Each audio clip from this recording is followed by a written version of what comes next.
Hello everyone, it's me again, Mrs. Harrison, with today's story, The Lion Inside. Now this story is the same author, Rachel Bright and Jim Field, as the one that I read to you on Monday about squabbling squirrels, if you remember that. So it's a rhyming story with a bit of quite an important message to take from the story. So let's begin. In a dry, dusty place where the sand sparkled gold stood a mighty flat rock, all craggy and old. And under that rock, in a tiny full house, lived the littlest, quietest, meekest brown mouse. Just over here, a tiny little mouse house. He was so very tiny, so incredibly small, that nobody noticed him, ever, at all. You can see here he's going, hello! No, don't even know where it's coming from. He's too little. He got trod on and sat on and missed out of stuff, ignored and forgotten. Yes, mouse life was tough. He's got his sad face here. No one's noticing. He's been sat on here by, I wonder what animal you think that is.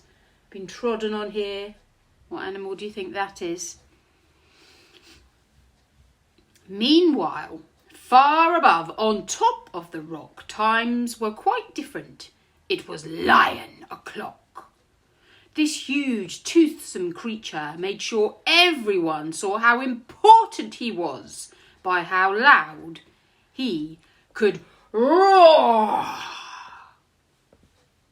Really loud roar that lion has. He was head of the pack. He was shouty and tough. He loved showing the crowd he was made of strong stuff. He's holding up a rhinoceros here, shouting at everyone else, being really loud and bossy. Yes, all were impressed by his mighty king cat. This mighty king cat, if only, thought Mouse, I could be more like that. Then, one late and dark night, in his Minnie Mouse bed, the cleverest thought popped into his head. He jumped from the covers and held up a paw. I've got it, he said. What I need is a roar. I mean, what if this mouse with the weeniest squeak was a little more grrr and a little less meek? Well, he'd still be the smallest of fuzzy brown mice, but he'd make friends and join in, and life would be nice. I think this is him here imagining, talking to himself in the mirror and thinking what it would be like. If he was a bit louder, would he have more friends and people would notice him? Yes, thought the mouse. I must find out how. I will learn how to roar, and I will learn it now. But gulp, oh my gosh, there was only one beast who could teach him this thing, but might make him a feast. Look, he's imagining here how to roar. Oh dear, he's going to have to ask the scary lion. The lion might end up eating him. Look, the mouse is on the plate. A bit like a chicken burger or something on a plate being eaten. It was time to be strong. Take a chance. After all, forever was such a long time to feel small.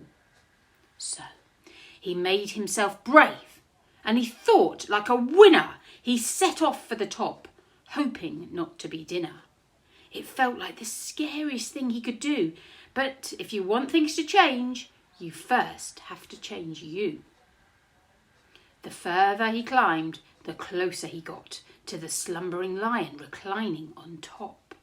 Then, at last, as he stood on his tippy toes, he found himself suddenly nose to nose. Pardon me? Wake up, Mr. Lion. You've got company.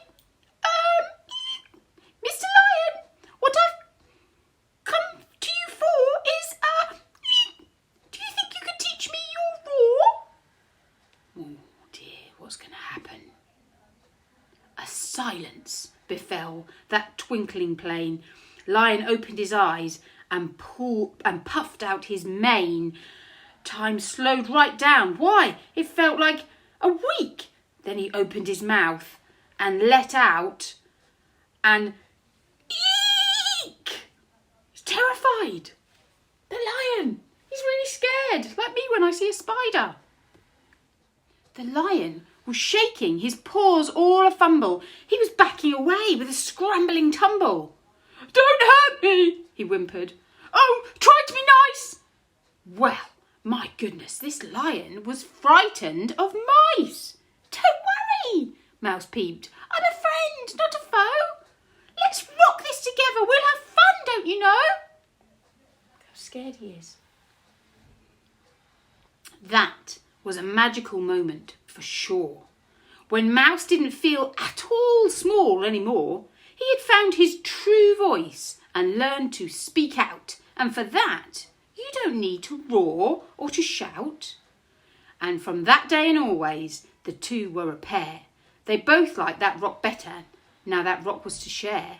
The mouse, while still little, felt big in his head, and Lion, he still roared, but with laughter instead.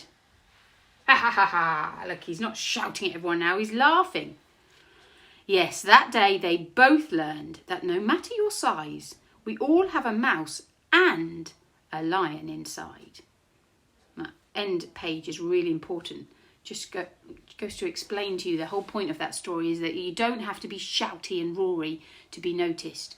You just have to be brave and to say what you're thinking and to try hard and to do those things that you want to do, and you will be listened to. I hope you enjoyed that story. I'll be back again tomorrow with another one. I haven't decided what that will be yet, but I'm sure it will be a good one. Okay, thank you. Goodbye.